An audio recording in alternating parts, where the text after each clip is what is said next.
The Meridian Trade Council had not convened an emergency session in 14 standard years, and even that prior crisis had involved tariffs, not war. Now the chamber lights dimmed to quorum amber, while 112 species watched a rotating holomap of Corridor 7, where 12 human freighters moved in a slow, disciplined line toward the Doggin Rift. Around them, red icons marked a Zeth-Kai strike flotilla forming at interdiction range. No one pretended this was a customs dispute.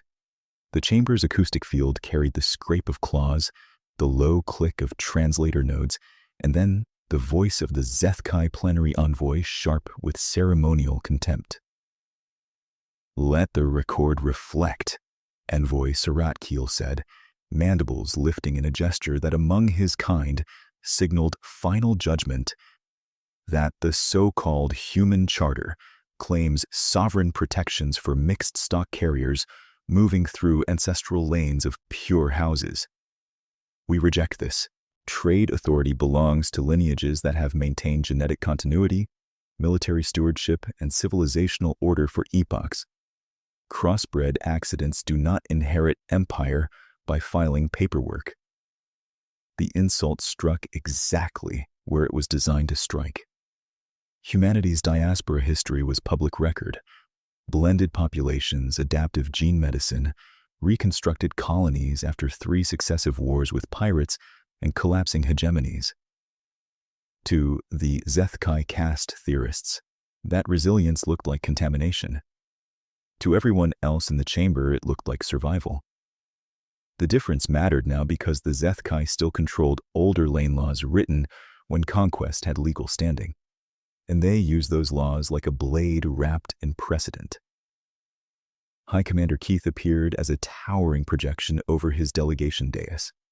Dark armor etched with imperial line marks, one shoulder plate scored from an old boarding action he wore like a relic of sacred violence. His gaze moved across the assembly, lingering on the human seats with a predator's patience. "Your concern is misplaced," he said, voice resonant enough to tremble glass on nearby consoles. "We are conducting a corrective seizure, not a war operation. 12 human freight hulls, undercrewed and overinsured, transporting equipment to undeclared clients in neutral systems. Metal barns crewed by retirees. We will classify personnel, confiscate cargo, and restore lawful hierarchy to this route." A murmur rolled through the upper tiers where neutral merchants sat. Everyone in that tier knew what classify personnel meant in Zeth-Kai doctrine: genetic screening, caste assignment, indenture contracts that never ended. The council legal engine flagged 3 treaty conflicts within 8 seconds, and 3 times the Zeth-Kai delegation overrode advisory prompts with sovereign immunity claims. Their empire had done this for 2 centuries. Define seizures as heritage enforcement, call resistance piracy, then cite their own archives as proof of legitimacy. Councillor Lear of the Velarai, whose species humanity had sheltered during the Seri collapse, leaned toward his microphone. His feathers lay flat against his neck, in visible alarm. "Those vessels carry food printers and medical fabricators for systems still rebuilding orbital infrastructure. Delay alone will cost lives. Interdiction under arms violates protected transit." Keith turned his projection toward Lear with open disdain. "You survive because larger powers permit it. Do not lecture us on necessity. If lesser systems require aid, they can petition recognized bloodline authorities. They do not contract with improvisational mammals who confuse sentiment with law." The chamber had heard arrogance before, but this was something older and colder. A worldview that mistook inherited violence for natural order. Zeth-Kai power was real enough to make that delusion dangerous. They held 3 fortified hyperlane junctions, fielded line cruisers with siege-grade spinal weapons, and maintained officer schools that taught convoy predation as a civic duty. They had not faced serious merchant resistance in 200 years. Raiders folded, carriers scattered, Insurance syndicates paid quietly. In Zethkai tactical literature, traders were categorized with weather patterns and debris fields, variables to absorb, never opponents to respect. By the second hour of the session, data packets from neutral observers confirmed the flotilla's composition. 6 cruisers, 14 interdiction cutters, and a command ship heavy enough to break any civilian formation by presence alone. That was overmatch on paper by every doctrine in Council archives. The 12 human ships showed no escort transponders beyond 2 registered tow tugs and 3 fuel tenders. To most militaries, that meant vulnerability. To the human delegation, it meant they were being measured by people who had forgotten that logistics could be armor. Counselor Ivina of the Scholars of Lum tried one final procedural intervention. High Commander, stand down and submit this matter to inspection arbitration. You have status. You do not need spectacle. Keith's answer carried the certainty of someone raised in a system where contradiction vanished upward. Status unexercised decays. If we permit mongrel commerce to claim sovereign parity, we invite entropy into every lane we hold. I will not permit entropy. Then he gave the order in open session, without coded channel or legal mask, as though daring the council to stop him. Strike Flotilla Cache 3. Proceed to dig and rift. Interdict all 12 hulls. Surrender terms, cargo, and personnel transfer for genetic classification. Noncompliance authorizes culling. The word settled over the chamber like metal cooling. Several delegations severed feed in protest. Others remained, because witnessing mattered when law failed. At the human bench, Admiral Elena Morrison waited until the chamber log confirmed full transcription and cryptographic sealing. She stood in undressed navy black, silver service lines at the collar, and spoke with the calm cadence of someone who had delivered too many warnings to people committed to misunderstanding them. This is Admiral Elena Morrison, Meridian Auxiliary Command, speaking on behalf of the Convoy Charter registered under Council Article 9 and Civilian Protection Annex 4. The 12 vessels at Dog and Rift are protected civilian traffic carrying food, medical fabricators, and reconstruction equipment to neutral systems under Council relief mandate. Every crew member aboard those vessels is a decorated veteran operating under lawful civilian contract. Any armed interdiction will be treated as an act of war against protected traffic. She paused, not for effect, but to ensure every translator in the chamber caught her next sentence without drift. For 80 years, we rebuilt routes pirates burned and empires taxed to death. Choose inspection protocols, not violence. Keith laughed over an unmuted channel, a harsh, rattling sound that turned several translator nodes briefly static with clipping. Mammalian theater, he said. Your species confuses persistence with pedigree. You have minutes to instruct your retirees to power down, vent drives, and prepare for transfer. Resist, and we thin the herd. Morrison did not answer him again in session. She sat, signed the legal challenge bundle, and sent one private directive to her operations staff. Activate Black Lantern preconditions. Keep relief timelines intact.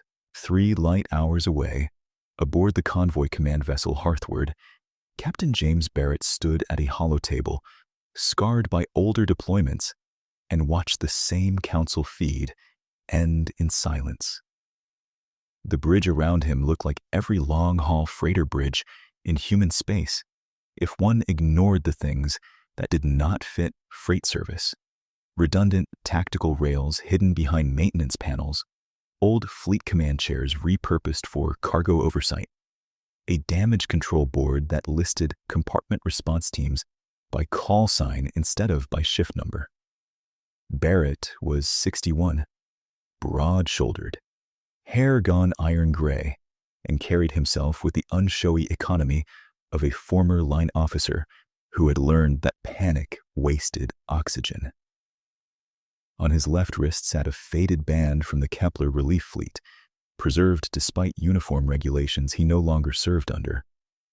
Around him, his bridge crew were similarly unremarkable until one read their records.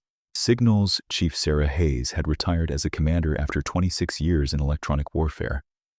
Cargo Master Viktor Kozlov had once coordinated emergency dock clearances under missile fire. Helm Lead Anna Novak had logged more minefield transits than most active captains had logged combat drills. Barrett keyed shipwide audio. You heard the council feed. This remains a civilian relief run. It also remains protected traffic under charter. We proceed unless physically prevented. Rules are unchanged. Minimal casualties, maximal control, protect cargo, protect civilians, protect each other. If they board, we hold lanes and compartments as briefed. No cheers answered him. Veterans did not cheer briefings. They acknowledged and moved. In the engine spine, teams released braces around sealed freight modules, marked agricultural substrate and microforge parts. Inside those containers sat folded point defense nests, drone repair swarms, and missile racks licensed under Convoy emergency exemptions that no Zethkai analyst had bothered to cross-reference. In signals, Hayes converted innocuous cargo transponders into nodes for a distributed jamming mesh, each one calibrated to interfere with Zethkai targeting harmonics without blinding civilian beacons in adjacent lanes. In medical, staff prepped triage for all biosigns, human or otherwise, because Morrison's standing order was explicit. If this turned hot, they would still run a lawful deck. On the older tanker, Resolute Mercy, officially listed as a fuel tender, Chief Engineer Thomas Mitchell stood beside a bulkhead that looked welded shut for decades. At his tap, hidden seams unlocked in sequence, revealing a recessed launch bay with compact strike craft arranged nose down in silent racks. Mitchell looked at the young quartermaster beside him, a late transfer from orbital logistics with no combat patch yet, and offered the driest reassurance he had. Good news, he said. If they keep underestimating us, this will be over quickly. Bad news is they usually do. Across the 12-ship line, discipline settled like a second hull. Civilian pennants remained lit. Relief manifests stayed in public broadcast. None of that changed the mathematics closing at Dagon Rift, where Zethkai ships accelerated into pincer vectors with the confidence of an empire reenacting old lessons. Yet beneath the freighters' slow burn, old naval patterns began to reappear, subtle as muscle memory. Spacing adjustments by half-kilometer increments, armor belt rotations timed to likely approach arcs, decoy heat signatures staged in cargo bays that appeared from outside to be routine thermal instability. Admiral Morrison joined by encrypted holo from Meridian Command, her image flickering once as comms rerouted through hardened relays. She addressed Barrett and the other convoy captains in a secure net that carried no rhetoric, only intent. They believe you are soft targets because they have not updated their priors in 200 years. Do not educate them emotionally. Educate them structurally. Disable, isolate, compel, surrender where possible. If command assets force escalation, engine kill first. Civilian traffic corridor remains priority. Relief mission continues. Barrett nodded once. Understood, Admiral. We carry food and fabricators. We also carry memory. Morrison's expression tightened by a fraction, the closest she came to visible anger. So do they. They just outsourced theirs to myth. Hold formation at rift marker Blue 7. Wait for their first committed move. Outside, the Dagon Rift spread like a scar through starlight. Debris fields glittering in slow rotation. Narrow, safe lanes threading lethal stone and dormant wreckage. The 12 human ships entered the choke point in measured sequence. Engines steady.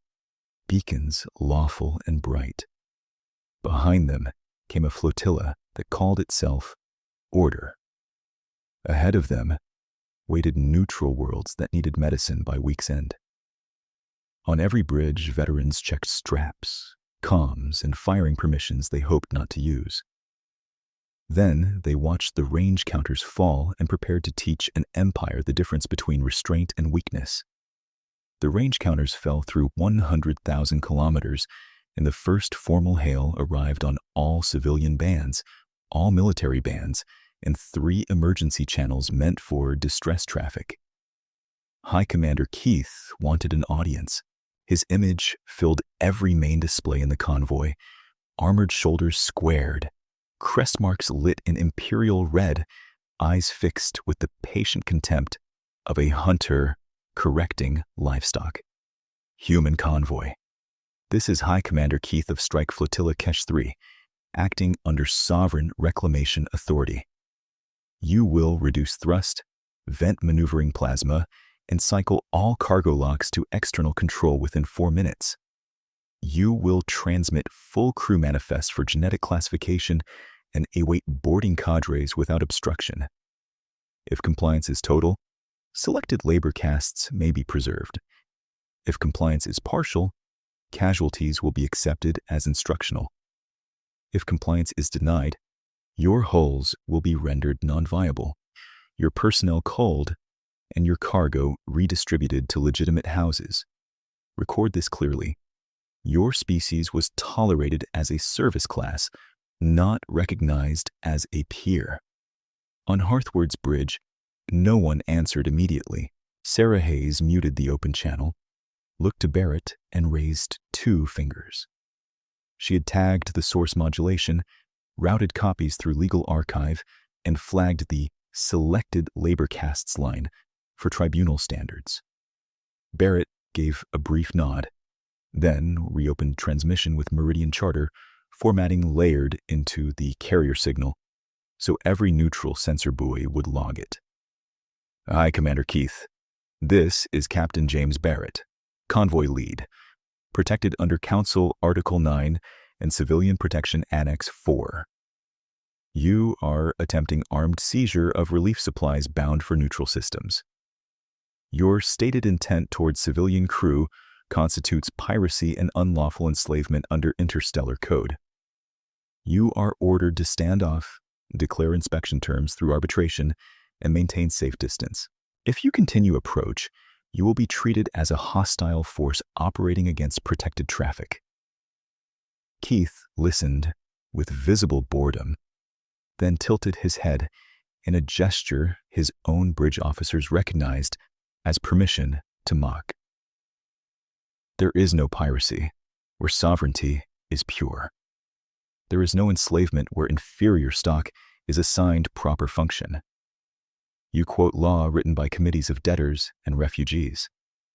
We enforce law written by victors. You carry retirement medals and farm machinery. I carry line cruisers bred for war before your species discovered orbital metallurgy. Surrender now, and I may permit your senior officers to witness classification rather than join it. He cut transmission before Barrett could answer, then opened a fleet command channel and gave the first execution order in clipped operational Zethkai. Interdiction cutters accelerated ahead of the cruisers, projecting IonNet envelopes designed to cripple drives without puncturing cargo. Boarding lances armed for magnetic penetration. The pincer closed, textbook clean. Admiral Morrison's secure hollow returned to the convoy net, grainy through rift static but unmistakably steady. You have clear hostile intent on record and first interdiction move confirmed. Black Lantern is authorized. Keep casualties controlled. Keep corridor viable. Do not lose the relief payload. Barrett inhaled once, glanced at the old Kepler band on his wrist, and keyed fleet-wide command. Black Lantern Phase 1. Lattice 7. Decoys to pattern sender. Weapons free on disabling profiles only unless directly overrun. We are done requesting permission to exist. Hold the line. The 12 freighters shifted almost imperceptibly, then snapped into geometry that no civilian routing algorithm would have generated. From above, the convoy ceased to look like a line and became a woven grid. overlapping defensive arcs, rotating armored flanks, and staggered thrust vectors that forced every attacker to cross somebody's fire lane twice. Cargo bay doors along the outer ships cracked open and vented paired heat blooms, bright as failing reactors, drifting wide like panic signatures. On Keith's flagship, Tactical Prefect Joran felt the first jolt of surprise and suppressed it. Human fear behavior had been extensively modeled in Imperial academies: scattered thrust, chaotic comms, unmanaged thermal signatures. The decoys fit the model too well, but he interpreted that as confirmation, not warning. "They are fragmenting under pressure," he said, mandibles flicking confidence. "Recommend concentrated net deployment on central hulls, then staggered boarding to preserve cargo integrity." Keith approved with a dismissive wave. "Take their command ship intact. I want their lead captain conscious for transfer." The first ion nets struck a second later, blue-white sheets crawling across space and draping hearthward, and two adjacent freighters in crackling static. Drives shuddered. Lights dipped. For a heartbeat, the convoy looked trapped. Then Hayes spoke softly on Hearthward's signals deck. "Meshes up." Every cargo transponder in the 12-ship formation began transmitting not identification pings but tightly sequenced interference packets, each legal by itself, devastating in aggregate. Zethkai fire control lenses filled with phantom range gates. Target locks jumped 6 meters left, then 12 right, then onto decoy blooms that no longer matched hole positions. On Keith's tactical wall, clean red human icons blurred into overlapping probability clouds. Joran stiffened. "Signal contamination. Source uncertain." Hayes answered him without ever hearing him, fingers moving across an interface she had designed for freight bookkeeping and quietly repurposed for war. "Source is all of us," she murmured. 9 minutes into the interdiction, the first Zethkai boarding lance hit steel. It punched through the port maintenance ring of the freighter Copperfield, fused a tunnel collar, and cycled open to release 6 armored boarders expecting frightened deckhands and unsealed cargo lanes. Instead, they entered a narrow corridor with blast shutters already half lowered and floor lights switched to low red, forcing their visor gain into lag. No one fired at first. A hatch irised behind them. Another sealed ahead. Gas jets vented from sealing ports, not poison, only opaque coolant mist that killed line of sight. The lead boarder stepped left to gain angle and triggered a pressure plate hidden under removable deck grating. Bulkhead plates slammed down in sequence, splitting the team into pairs. Human defenders moved through side passages with no shouted commands, only hand taps and short-coded clicks over local comm. Stun rounds cracked. Magnetic traps locked one boarder to the wall by his own boots. A retired Marine sergeant in cargo overall stepped from cover and leveled a compact launcher. "Drop it," she said in fluent trade cant. "You are boarded by civilians having a difficult day." On the exterior battle line, the Zethkai still had tonnage and guns, and for several brutal minutes that arithmetic mattered.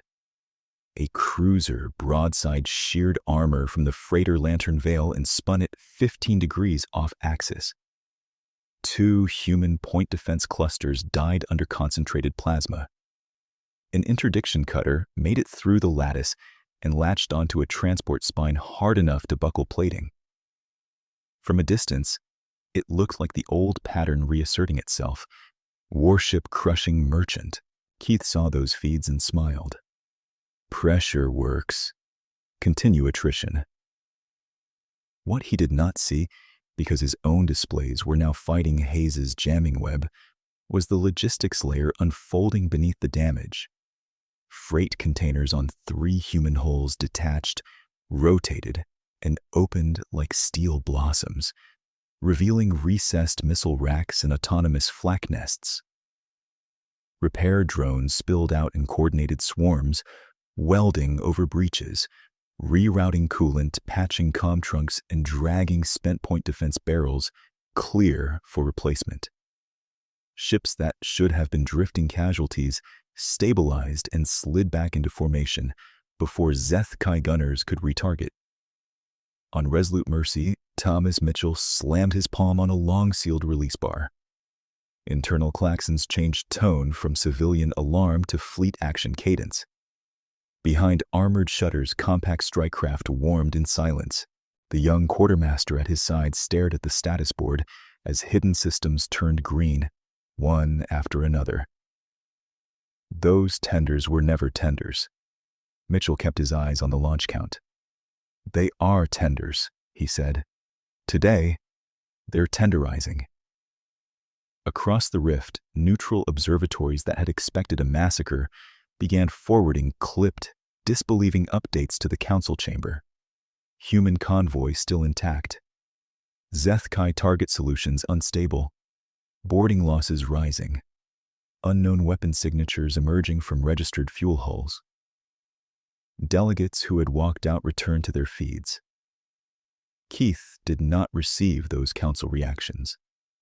He received reports from commanders suddenly asking for clarification in tones that bordered on panic. One cutter captain demanded permission to disengage and recalibrate sensors. Another reported self-replicating decoy emissions. A third admitted his gunnery crews were firing at heat ghosts, while human missiles struck from blind angles. The High Commander answered all three at once, voice hard enough to cut through fear. Discipline is lineage. Hold vectors. Crush their center. They have tricks, not endurance. On Hearthward, Barrett watched the same chaos through cleaner data and felt the old operational rhythm settle into place. Absorb, distort, dislocate, isolate. He opened a command circuit to the other captains and to Morrison's relay buoy. Phase 1 successful. They are committed and overextended. Recommend transition to Phase 2 on your mark. Morrison's reply came with no hesitation. Granted. Reveal escort assets. Engine kill priority remains. Keep surrender lanes open. Barrett toggled fleet-wide one final time, and the bridge grew very quiet as everyone understood what came next. All convoy units, execute Lantern Phase 2. Arsenal tenders, break silhouette and deploy. Gunnery, disable command hulls first. Boarders on hostile ships get one surrender call, then compartment by compartment.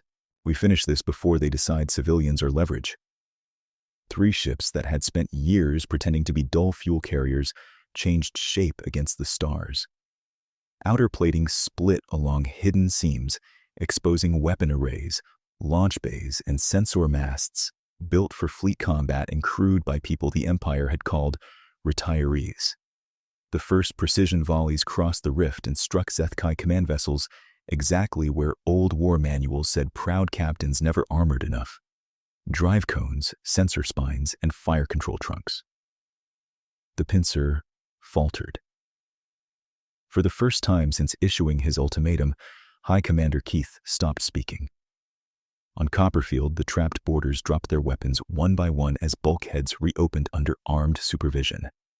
In open space, ion nets flickered and died as their generators took surgical hits. Human freighters slid forward through debris and fire, still broadcasting relief manifests to anyone listening. The convoy had been told to surrender its cargo and crew for classification. Instead, it classified the battle in real time, found every weak seam in imperial certainty, and began pulling the whole structure apart. The first engine kill strike landed on cruiser Vecrath's aft quarter with such precision that even Barrett thought, for a fraction of a second, the telemetry was wrong. A tungsten-sheathed rail dart punched through layered armor, skipped the reactor baffles by less than 2 meters, and shattered the primary drive manifold without breaching the core. The cruiser did not explode. It simply stopped obeying itself, nose yawing off vector, as thrust collapsed into a sputtering blue fan. Across the convoy net, target markers flashed from hostile to disabled, and human gunnery chiefs moved to the next hull as calmly as clerks updating freight ledgers. On Keith's flagship, silence held for 3 beats, then broke into overlapping reports. Vecrath drive loss. Cutter Spear 9 requesting tow corridor. Fire control drift unresolved. Thermal ghosts multiplying. Joran clamped 2 claws on the tactical rail and forced his voice into command cadence. Ignore kill confirmation feeds unless triple verified. Prioritize line integrity. Rebuild the pincer around the command ship. We are still tonnage superior. Keith heard the numbers and rejected the meaning.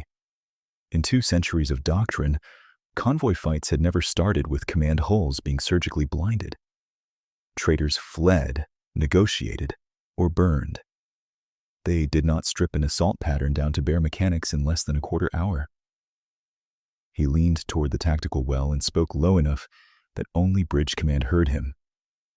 They rehearsed this exact engagement. Joran did not answer. He did not need to. The evidence sat in every ruined targeting stack. At rift marker Blue 7, the human lattice tightened again, each ship adjusting by tiny increments to maintain overlapping shields through the debris drift. Hayes kept the jamming mesh alive with constant modulation, cycling civilian transponder protocols so fast that Zethkai filters, tuned for predictable fraud, could not establish a stable baseline.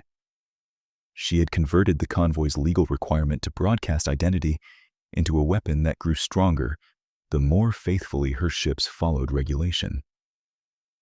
Jamming coherence at 68%, she said.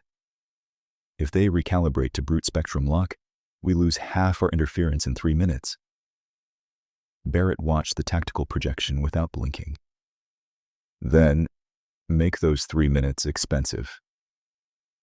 Hayes switched channels. All units, this is Hearthward signals.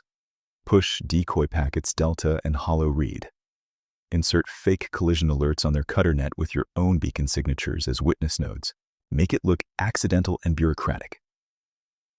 Cargo masters and former communications officers obeyed in seconds.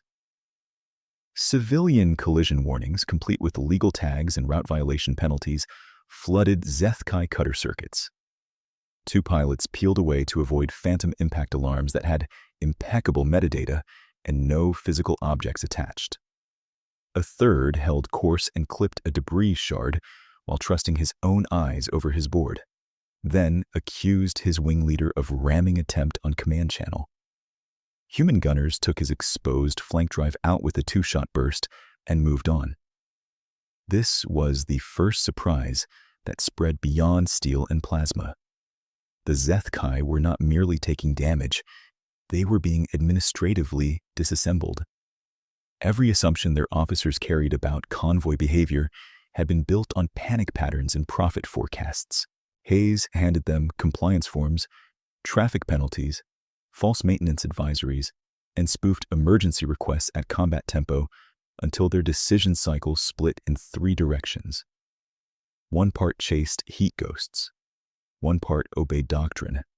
1 part tried to process legal noise that looked authentic enough to threaten careers if ignored. None of those parts shot straight. On the freighter Lantern Vale, whole teams worked in vacuum around a ripped armor belt while the ship still maneuvered. Drones fed new plate sections into place.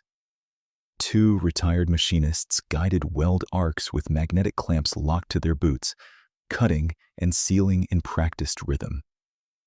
Below them, a modular container unfolded along pre-scored seams and elevated a point defense turret on a telescoping spine. Its gunner, 72, and moving with deliberate care due to an old spinal injury, tracked incoming interdiction rounds and vaporized 6 in a row. His breathing stayed steady. His coffee bulb drifted nearby, clipped to a rail. Mitchell's hidden strike craft launched from Resolute Mercy in pairs, each one broadcasting tanker support IDs until the final 5 seconds before firing. Their munitions were deliberately narrow-spectrum, designed to gut sensor masts and weapon mount servos rather than crack habitat decks.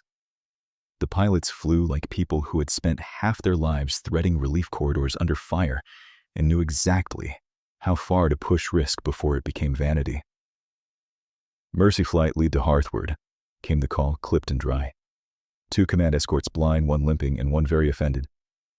Barrett answered, "Acknowledged. Keep offending them." The quip lasted under 2 seconds, and it steadied half the net. Keith tried to force the battle back into familiar shape. Cruisers 1 through 3, close range and fire saturation bands. Cutters on me. Boarding teams shift to decapitation objective, seize human command decks. Command. Their cohesion is centralized. Remove key officers and they fold. It was a doctrinally elegant order, and if his opponents had been conventional militia, it might have worked. But the boarding lances that drove in toward Hearthward and Bright Gale met hulls already reconfigured into internal defense topologies. Corridors had been pre-labeled for reversible traps. Lighting shifted by zone to confuse intruders without impairing defenders wearing coded lenses. Bulkhead lock sequences ran from local manual redundancies, unreachable by remote hacks unless the attacker already held the compartment they needed. On Bright Gale's Deck 3, a Zeth-Kai breach team forced a hatch and found an apparent route toward command. 2 turns in, they crossed a magnetic threshold and their own equipment became their prison. Heavy rifles snapped toward deck plating pinned by directional fields. A human lieutenant, retired 12 years and carrying a cargo baton, stepped out with 4 crewmates and spoke through external speaker in measured trade cant. "You are in a civilian vessel under protected charter," she said. "Drop armor power, place hands where visible, and accept medical check. Do it now, and you go home alive when this is over." One boarder fired a sidearm on reflex. The round ricocheted off a reinforced panel and shattered his own visor layer. The lieutenant winced, almost sympathetically, gave a hand signal, and her team disabled the group with stun batons and foam restraints in under 20 seconds. Outside, the tide shifted from uncertain to directional. It was not triumph yet. Zeth-Kai cruisers still carried enough heavy weaponry to kill any single freighter if given a clean shot. But clean shots had become rare. Human ships kept denying decisive geometry, rotating battered facings out of danger, patching damage faster than Keith's staff believed physically possible, and striking command elements with unnerving restraint. They were choosing what to break, and that choice signaled confidence, far more than raw firepower. 90 seconds later, Morrison's hollow cut into Barrett's command circuit from Meridian Relay, static rippling over her shoulders. "Council observers confirm your legal record is complete and public. Continue disabling profiles. Neutral med teams are staging at outer marker if ceasefire windows open." Barrett glanced at the casualty strip. Human wounded climbing. No civilian loss of life signs. Cargo integrity holding at 86%. He keyed reply. "Understood. Request authorization to escalate electronic package to full eclipse. It may collapse their tactical net entirely." Morrison held his gaze for a beat. "Granted. Use it once. Make it count." Hayes exhaled, almost a laugh, and armed a protocol she had argued to keep classified for 6 years. "All convoy units, transmit burst key Ravenglass on my mark. 1 packet only. Shield your own optics." She counted down.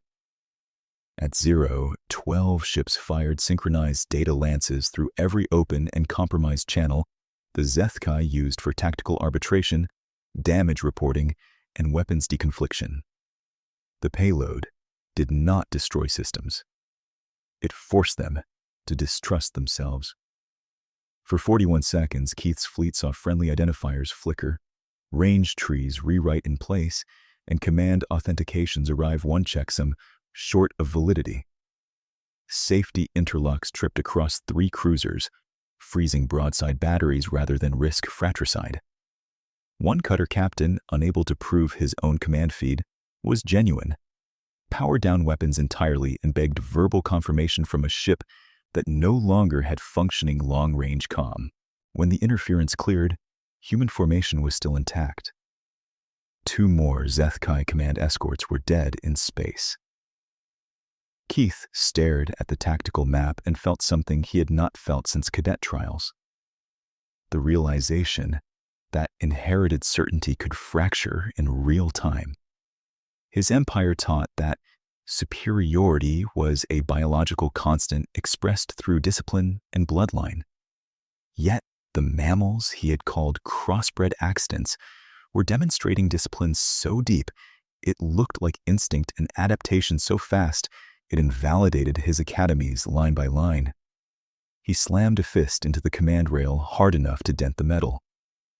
Status, Joran answered with ritual precision, because ritual was all that held the bridge together.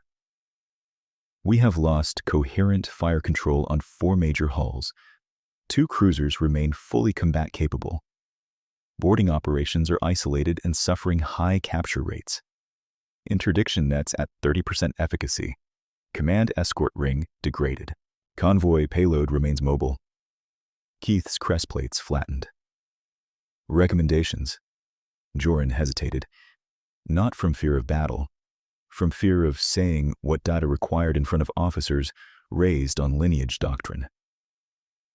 Disengage 3,000 kilometers, rebuild sensor baselines, reinitiate with standoff bombardment, or request reinforcement from junction garrisons. That second option meant admitting Kesh 3 could not pacify traitors alone. It was strategically sound and politically ruinous. Keith rejected both with visible disgust. No. We regroup in contact. We still have mass and intimidation. Their veterans are old. Their tricks burn finite reserves. Cut their tenders, and they collapse. Across the bridge, Sub-Commander Varel, younger and less disciplined, spoke without leave. High Commander, with respect, those tenders are arsenal hulls with concealed launch architecture. Their reserve profile exceeded all intelligence estimates. We modeled this as compliant merchant resistance. It is structured fleet defense under civilian law cover. The room chilled. Challenging framing in front of command staff bordered insubordination. Keith turned slowly toward Virel. Say your accusation plainly. Virel swallowed, then committed. Our assumptions were wrong, not partially foundationally.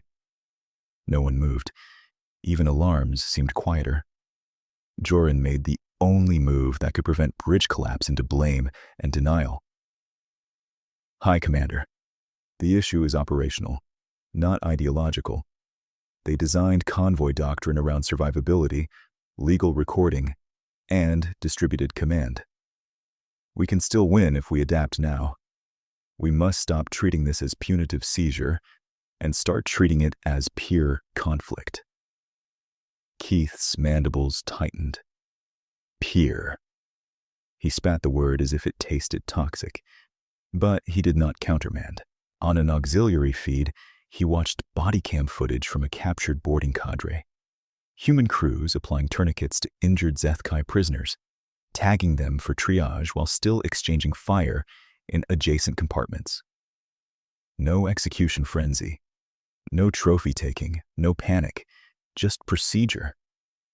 It unsettled him more than brutality would have.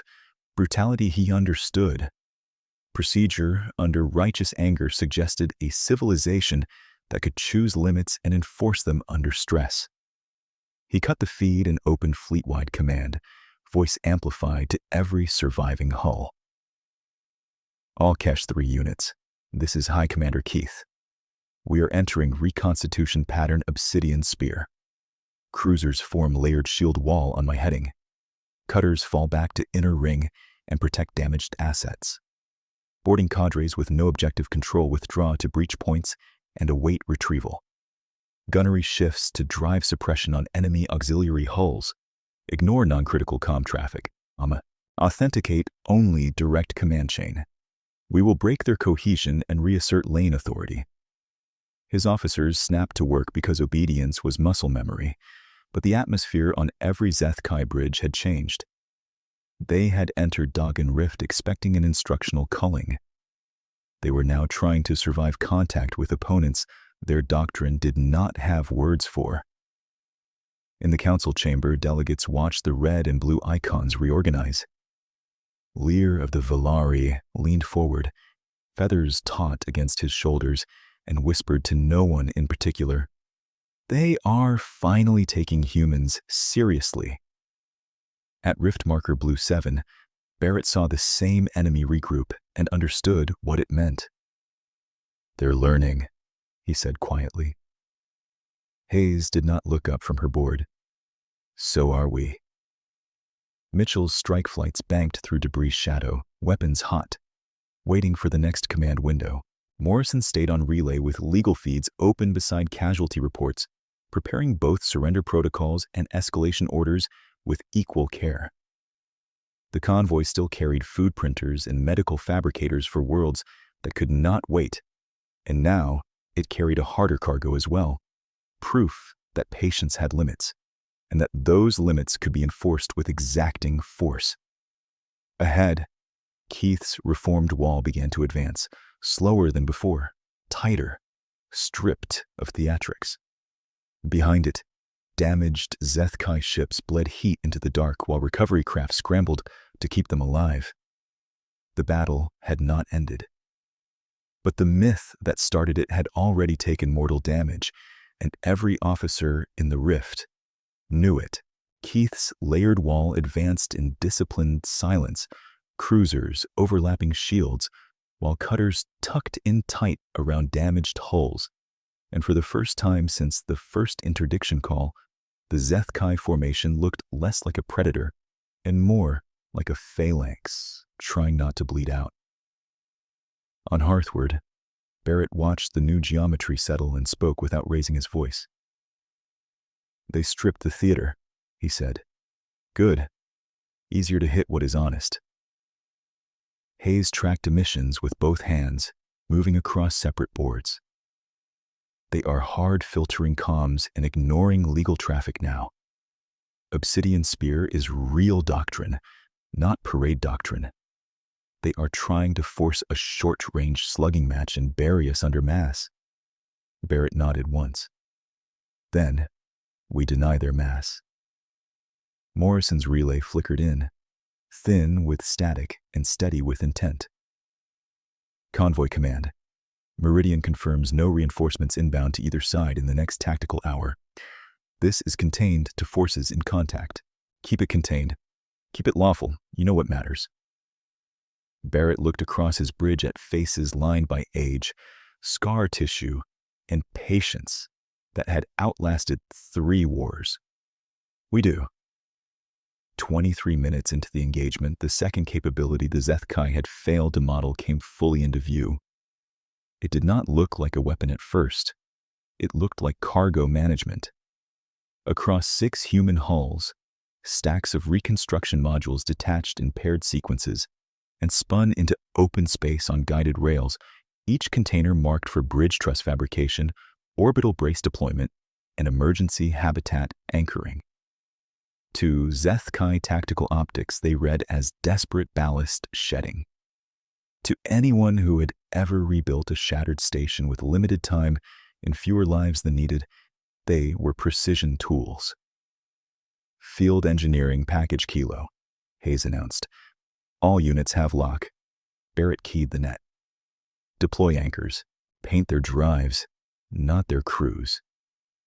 Container doors burst outward and released dense clusters of gravitic anchor pods, thumb-sized nodes linked by smart filament lines, thinner than cable but stronger than dock tow chains. Designed to hold broken structures steady against tidal pull, the anchors slammed onto debris, dead hull sections, and the outer armor of advancing cutters. Their software mapped thrust vectors in real time and tightened in coordinated pulses. Zeth-Kai pilots who pushed forward found their own acceleration turned erratic as hidden tension fields tugged at their sterns from 6 directions at once. On Keith's flagship, Joran stared at a status board that kept populating with absurd phrases his doctrine lexicon did not include in combat context. Structural stabilization interference, civilian anchor web contact, involuntary vector coupling. He swallowed and forced the report upward. "Hi, Commander. They have seeded the battle space with construction-grade grav anchors. Our formation is being physically cross-tethered to debris and damaged assets. They are controlling our maneuver envelope without committing heavy fire." Keith's crest plates twitched flat. "Burn through the lines." "We are attempting." The lines reroute load and self-repair under heat. They were designed for habitat collapse zones. Cutting 1, tightens 3. A cutter captain broke in, voice clipped by strain. "Command, this is Cutter Talon 4. We are fouled to a dead escort and unable to clear Port Yaw. Request emergency release authority." Before Keith could answer, Talon 4's feed jerked hard. Human precision fire struck its drive vanes, not the reactor, and the cutter went dark except for life support. Another hostile icon flipped from active threat to disabled. On resolute mercy, Mitchell watched the anchor net tighten through a tactical ghost of lines and vectors that looked almost beautiful in a brutal way. "Never thought I would weaponize civil engineering," he said. His flight lead replied over local channel, dry as dust. "We are not weaponizing it. We are reminding them infrastructure decides wars." The balance shifted by degrees that only veterans noticed at first. Zethkai cruisers still had heavier spinal guns. They still carried enough armor to absorb glancing rail hits, but they no longer chose the range, and they no longer chose their angles. Every push forward dragged 2 crippled ships with them. Every retreat tore their own ring apart. Their vaunted mass had become a liability threaded through human-made constraints. Haze layered the pressure. Deploying municipal ghosts. Barrett almost smiled. "You named it that?" "It was either that or traffic clerk's revenge." She pushed the command. Hundreds of maintenance transponders, originally meant to mark cargo pallets in crowded ports, lit up across the rift with lawful signatures and route priority tags. Zethkai sensors, already destabilized by jamming and Ravenglass residue, began treating ghost nodes as collision hazards and protected infrastructure simultaneously. Auto-avoidance routines fought pilot inputs. Gunnery trees hesitated around false no-fire corridors that did not exist 10 seconds earlier. On the Zethkai cruiser, Harrow Crest, Sub-Commander Varel watched his helm officer wrestle a ship that had suddenly become obedient to paperwork. "Why are we yielding to freight tags?" he demanded. The helm officer did not look away from his board. "Because the tags carry valid multilateral hazard keys and our safety corps still recognizes council liability law. We can disable it, but then our own collision shields decouple." Varel felt cold under his armor. The humans were not just out shooting them. They were using the legal and logistical substrate of interstellar civilization as a combat layer, because they understood that layer better than empires built for seizure ever bothered to learn. Back on Hearthward, Barrett switched to convoy-wide command. "All ships, Obsidian Spears losing cohesion. Keep disabling profiles tight. No reactor kills unless direct necessity. Board only if they force contact. We are not here to annihilate. We are here to finish the route." Acknowledgements returned from 12 bridges in clipped professional tones. None of them sounded triumphant. They sounded focused. Then another strength surfaced, one Keith had dismissed as sentimental weakness. Human command did not decapitate. A Zethkai strike had clipped Brightgale's upper comm spine, severing primary relay and killing her tactical display for 11 seconds. In most fleets, That would have broken local timing and opened a fatal seam. Instead, Bright Gale shifted 2 degrees starboard exactly on schedule because every watch team in every ship carried mirrored command slates with full doctrine trees, legal constraints, casualty protocols, and fallback vectors signed before the convoy ever left dock. When one node failed, authority diffused outward instead of collapsing inward. The formation breathed around damage and kept moving. Joran saw the maneuver, understood it, and felt a new kind of dread. "They are distributed to the deck level," he said quietly. Keith heard him. "Explain." "There is no single center to break. Their captains matter, but their systems assume command loss from the outset. Every compartment chief can execute battle branches inside legal boundaries. Boarding command decks will not collapse their response. It may not even slow it." Keith said nothing for several seconds. When he finally spoke, he addressed the fleet with forceful precision that bordered on fury.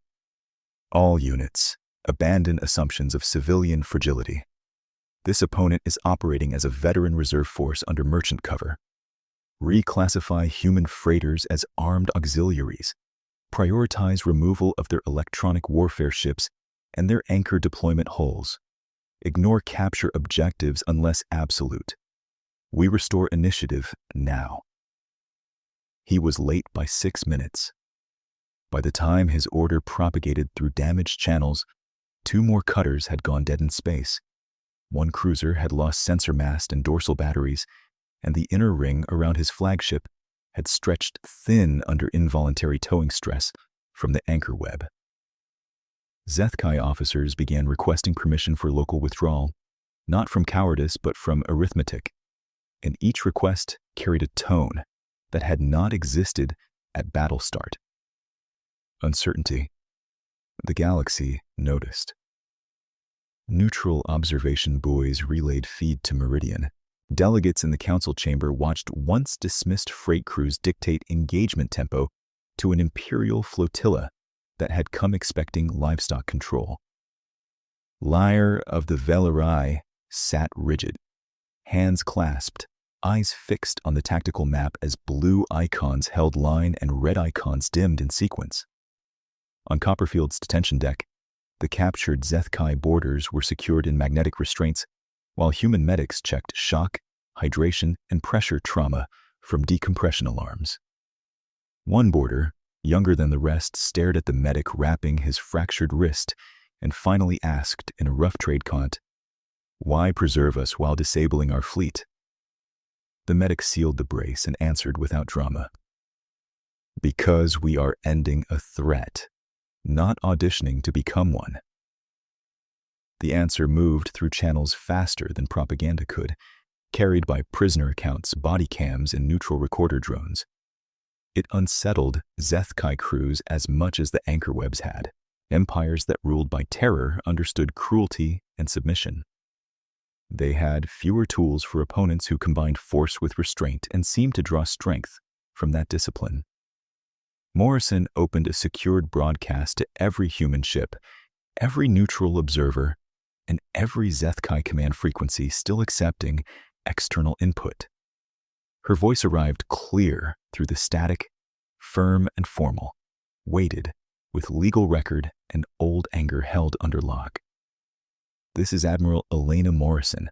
All Zethkai units in contact, hear me precisely. You initiated armed interdiction against protected civilian traffic. You declared intent to cull and classify non-combatant crews. Those declarations are recorded and sealed. Human forces have responded proportionally and remain within disabling doctrine. We will continue to disable your warfighting capacity until you power down and accept inspection by neutral observers. Any unit that ceases fire, vents weapons capacitors, and broadcasts surrender code will receive rescue, medical treatment, and lawful detention. Any unit that targets civilian compartments or relief cargo will be treated as committing aggravated war crime in real time.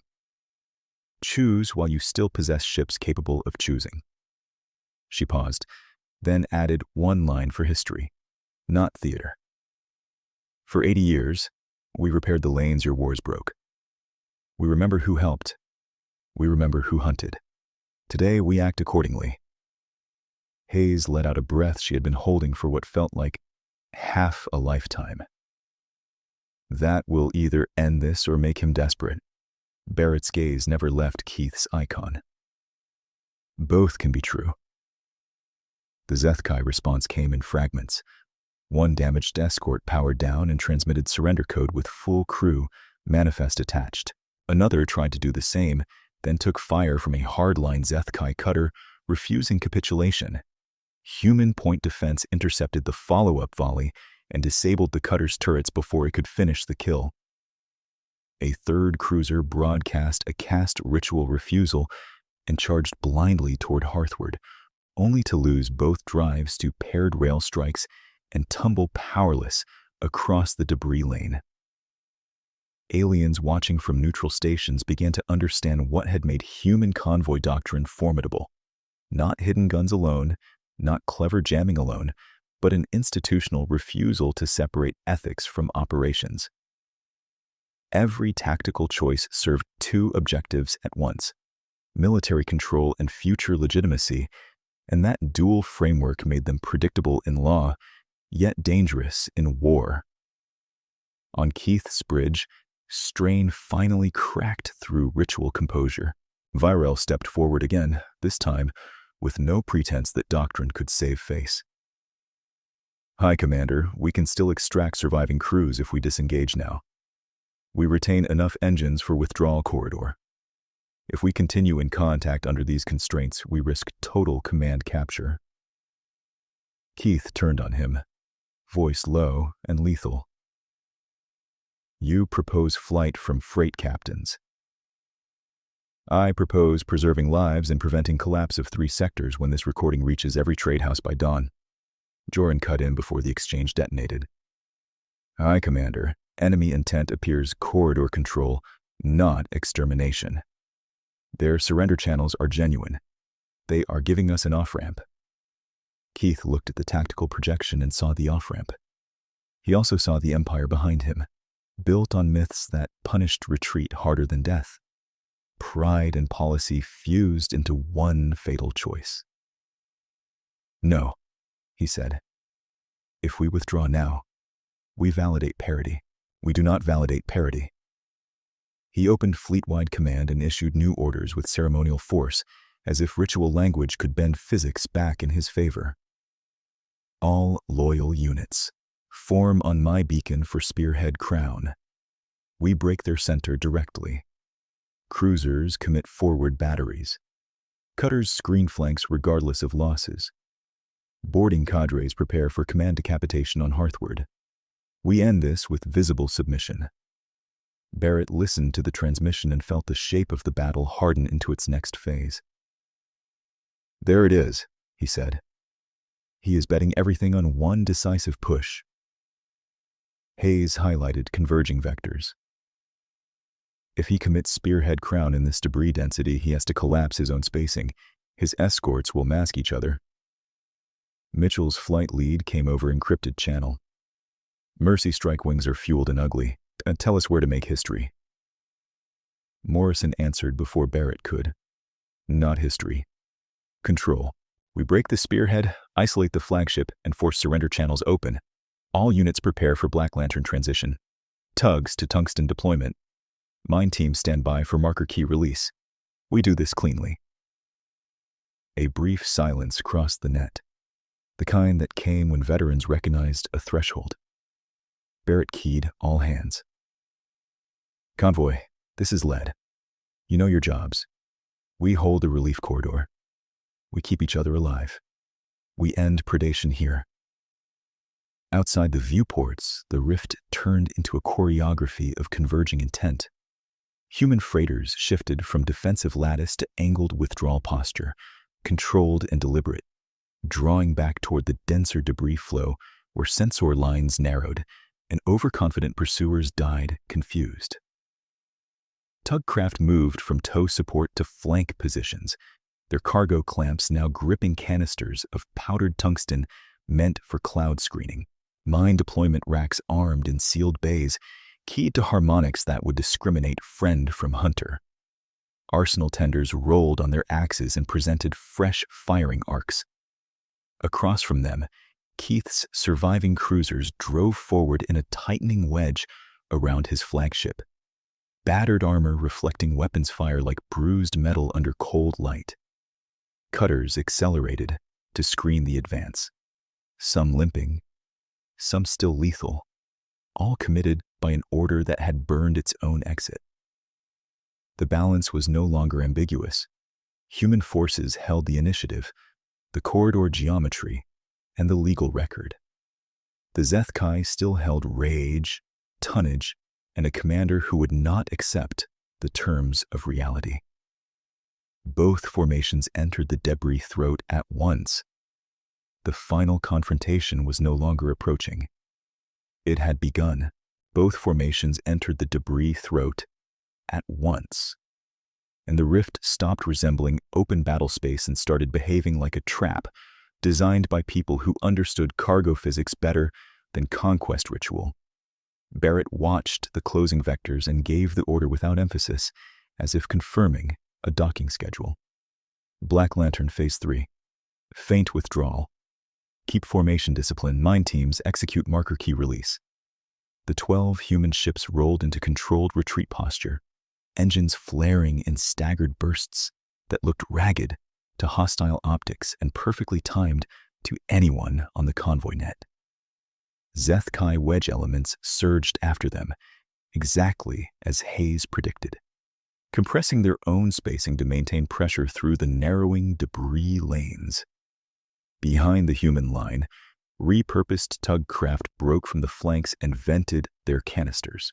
Powdered tungsten erupted into space in long gray veils, then spread into charged metallic clouds that cut LiDAR depth, scattered thermal baselines, and forced every pursuing sensor suite into uncertainty management.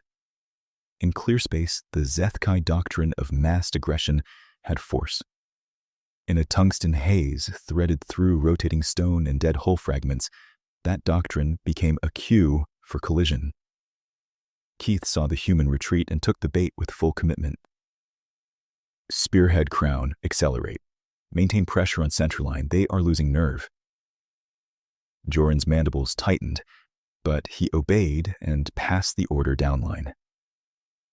Varel looked at the tungsten drift, at the expanding ghost signatures, at the convoy transponders that still broadcast lawful relief by Ds while maneuvering like a reserve battle group.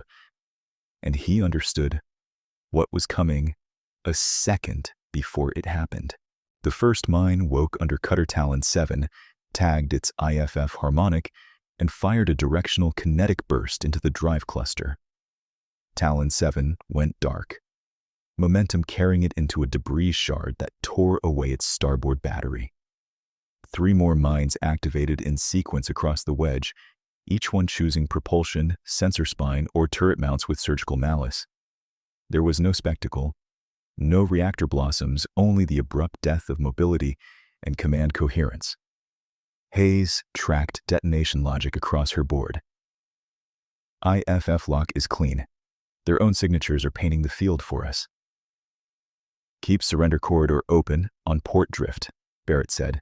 Any ship that powers down gets a lane. The mine belt did not end at one line. Black Lantern had seeded layered pockets through the debris throat, while the convoy appeared to fall back, keyed not to static coordinates, but to harmonic sweeps in pursuit behavior.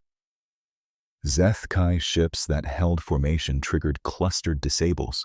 Captains who broke ranks to evade mines exposed themselves to rail fire from arsenal tenders emerging through tungsten shadow. Mitchell's voice came over strike command, calm and almost conversational. Mercy wings engaging command escorts. Engine kill profiles only. Confirmed, Barrett replied. The battle compressed into hard, bright moments. A Zethkai cruiser forced through 2 mine pockets and brought dorsal batteries to bear on Hearthward. Paired human rails sheared its sensor mast and carved both weapon mounts off their spines before it could fire. An interdiction cutter tried to ram Bright Gale rather than surrender.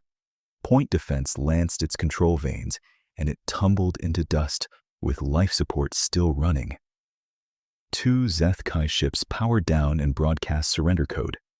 Convoy units marked and bypassed them under explicit no-fire flags.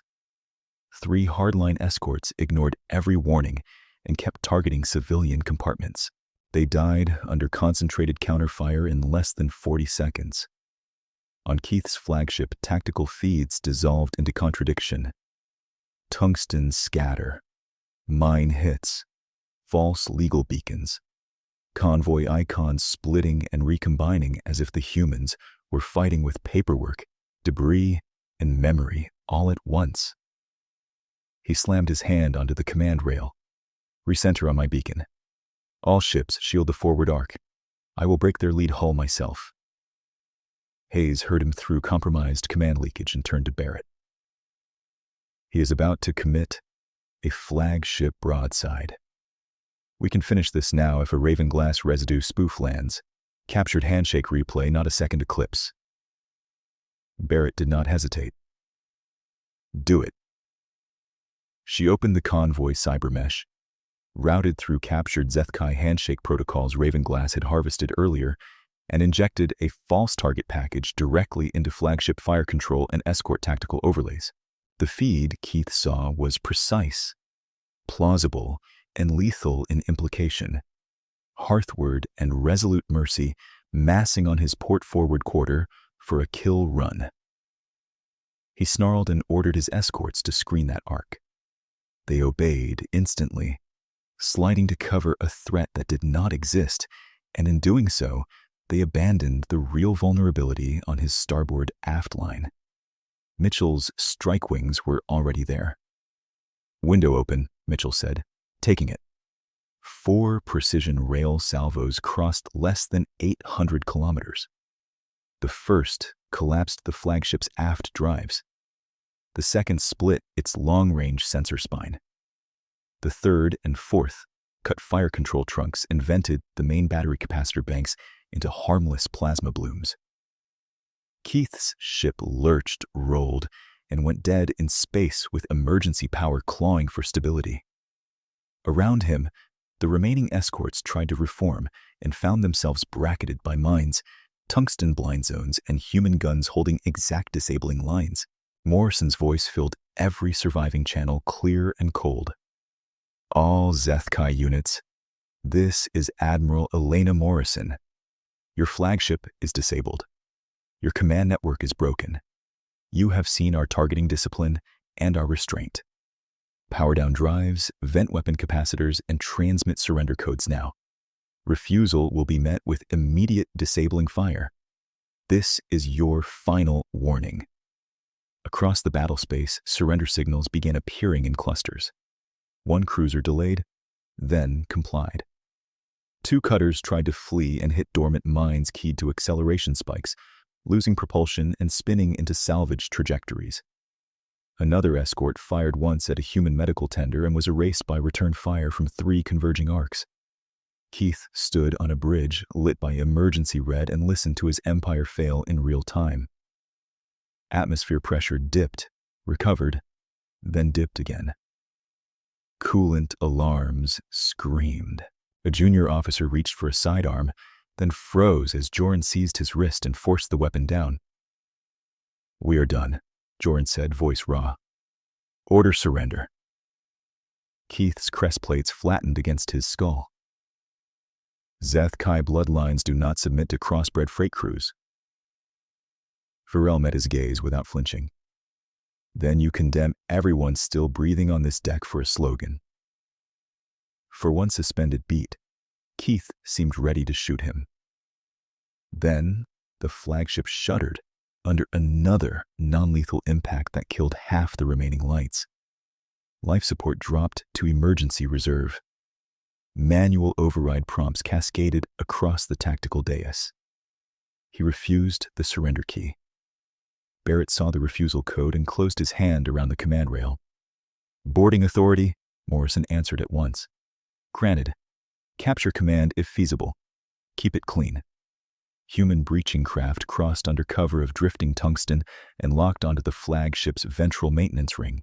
Charges punched entry points with controlled precision. Boarding teams flowed through smoke and failing gravity in disciplined pairs, weapons set to mixed lethal and stun profiles by compartment directive. Zethkai resistance was fierce in 2 corridors, scattered in 3 and gone entirely by the time humans reached the command spine.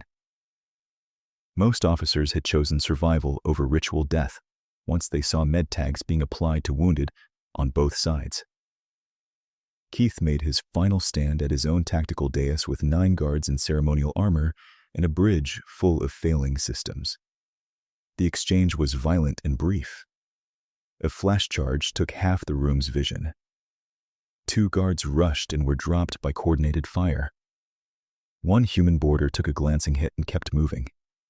Joran ordered his remaining personnel to stand down. 3 obeyed, 2 did not, and were neutralized.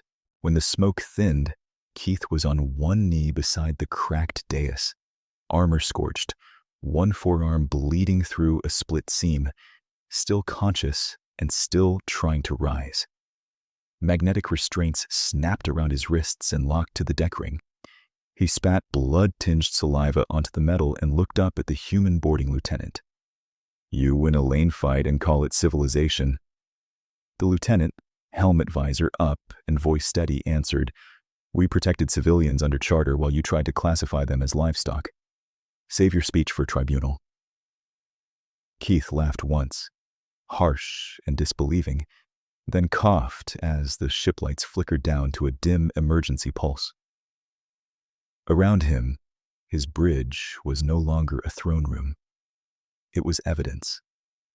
A hollow projector stabilized above the damaged tactical table, and Admiral Morrison appeared, uniform immaculate, against the chaos of the captured bridge.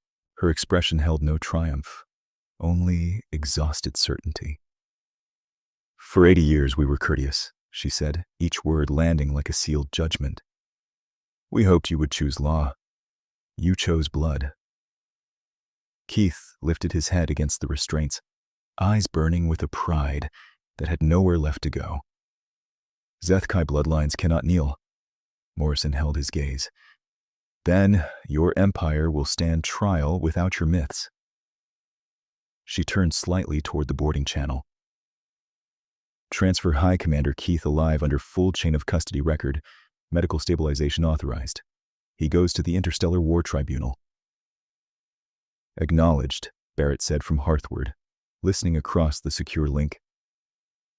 Keith's expression shifted then, not to surrender, not to remorse, but to the first clear recognition that his personal defiance no longer altered strategic reality. Outside the shattered bridge windows, Zethkai ships were drifting dark, disarmed, or transmitting surrender beacons under neutral witness logs. Human convoy hulls, battered but intact, were already reforming around the relief cargo. He looked past Morrison's hologram at the tactical map and whispered, almost to himself, "Freighters." Morrison heard him. "Veterans," she corrected and cut the feed. Boarding medics sealed Keith's arm wound, checked pressure and oxygen, and hauled him upright in magnetic cuffs. As they moved him off the bridge, Joran stood aside and did not interfere. Virel watched in silence, then keyed surrender authentication with his own command signet and sent it fleet-wide. One by one, the last Zethkai holdouts powered down. By the time Keith reached the breach lock, the battle clock showed the confrontation had lasted less than 2 hours from first pincer commitment to command capture. 21 Zethkai warships were dead in space. 7 had been destroyed after rejecting ceasefire and continuing attacks. The 12 human convoy ships still held formation around food printers, medical fabricators, and reconstruction tools bound for worlds that had done nothing but wait for help. In the debris throat of Dagon Rift, predation doctrine ended where disciplined memory began. The first thing the humans did after securing the flagship was power up rescue lights. White beacons strobed across the debris throat, while the 12 convoy ships shifted from combat geometry to recovery lanes. Boarding teams that had moved compartment by compartment now moved stretcher by stretcher. Neutral medcraft from outer marker crossed into the rift under human escort, their transponders bright and unjammed, and no one fired at them. On Hearthward, Barrett stood behind Hayes at the signals board as surrender codes populated in orderly columns. "Mark every compliant hole no fire," he said. "Push it to all batteries, all drones, all strike craft. I want no confusion." "Already done," Hayes replied. She looked up, eyes rimmed red from strain. "We have Zethkai lifeboats adrift near the second tungsten cloud. Their own recovery pods skip them under officer priority routing." Barrett's jaw tightened. "Vector, Mercy 2, and Copperfield's launch skiff. Pick them up." A younger watch officer hesitated. "Sir, those are the same cast laborers they used in boarding support. They were shooting at us." Barrett gave him a flat look, not angry, simply immovable. "They were sent. They are now unarmed survivors in vacuum. We do not debate this." The officer swallowed and nodded. "Aye, Captain." By the third hour after Keith's capture, human and neutral teams had cut open 8 ruptured Zethkai compartments, pulled 46 survivors from failing life support pockets, and tagged each one for triage under Council medical protocol. Morrison's order about treatment priority was logged in plain language and transmitted on open humanitarian channels. Enemy critical cases first, then human non-critical cases, then routine stabilization by Q. Several delegates later admitted that was the moment their fear of human retaliation began to dissolve. On Copperfield, the young Zethkai boarder whose wrist had been braced sat on a crash bench while a human medic adjusted pressure seals on his borrowed thermal blanket. Across from him, 3 more prisoners watched through wary silence as a crate was carried in and opened. Inside lay 5 Zethkai memorial standards recovered from drifting hulks, cloth scorched, poles bent, insignia still visible. The medic sealed the crate again and handed the custody slate to a neutral observer from the scholars of Lum. "Recovered from debris Sector 7, she said. "Catalogued, photographed, and transferred intact. Return them with the prisoners." The observer blinked, feathers lifting in surprise. "You are returning war standards during active salvage." "We are," the medic said. "Memory matters. Desecration does not improve the dead." In the captured flagship's docking collar, Keith was moved under armed guard to a tribunal transport. His forearm wound had been sealed, his oxygen levels stabilized, and his restraints checked by both a human security chief and a neutral legal witness. Joran stood at the hatch with 2 surviving bridge officers, mandibles rigid with controlled humiliation. Barrett arrived in person for the transfer record, Kepler band still around his wrist, uniform scorched at one shoulder. He met Joran's gaze and spoke in trade cant precise enough for court playback. "Your High Commander remains alive, medically stabilized and under war crimes detention chain. Your surrender authentication was received and honored. Your surviving crews will be fed, treated, and processed for repatriation under tribunal supervision if they are not individually charged. Maintain compliance, and this stays orderly." Joran gave one stiff nod. "I watched your medics treat our wounded before your own." Barrett did not soften. "Remember it accurately." As Keith was guided past, he stopped and looked through the hatch viewport toward the rift, where his disabled ships drifted under rescue lamps. "You are building legends from a convoy skirmish," he said hoarsely. Morrison's voice came from a nearby holo relay, final transfer authorization in her hand. "No, we are building records. Legends are what empires use when records embarrass them." Keith was moved aboard the tribunal craft without further reply. 3 days later, the Meridian Trade Council reconvened under full quorum, with neutral observers lining the upper tiers and every major lane authority connected by hard archive link. The chamber lights held to formal white instead of emergency amber. At the center, a rotating projection showed two synchronized data streams. The Zeth-Kai ultimatum ordering classification and culling, and the human post-battle rescue logs listing oxygen, pulse, and triage status for enemy survivors. Counselor Lear of the Valeri read the motion text aloud, voice carrying through the vast hall. Emergency Docket 19. Proposal for the Free Lanes Compact. Article 1. Protected civilian traffic may not be seized under hereditary claim. Article 2. Joint Patrol Authority established under multilateral command with Human Logistics Corps as lead coordinator and neutral audit teams embedded. Article 3. Genetic caste statutes are void in all signatory trade zones. Article 4. Anti-slavery enforcement is mandatory and inspectable. Murmurs moved through the chamber, not resistance this time, but recalibration. Morrison stood at the human dais for the final statement before vote. Her tone remained measured, but the anger beneath it was no longer hidden. For decades, our convoys rebuilt routes no one else would insure. We paid tariffs, filed charters, accepted inspections, and escorted aid through pirate belts while being called convenient. We asked for law because law protects the small as well as the strong. At Dagon Rift, the Zeth-Kai command rejected law in open channel and treated civilians as stock to be sorted. We responded with force calibrated to stop them, documented every action, and preserved surrender at every stage. The issue before you is not whether humanity can fight. You have that answer. The issue is whether this council will finally choose a framework where no empire can call predation tradition and expect compliance.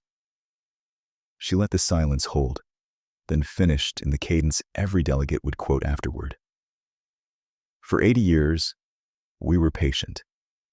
We hoped you would choose better. You chose poorly. Choose wisely now.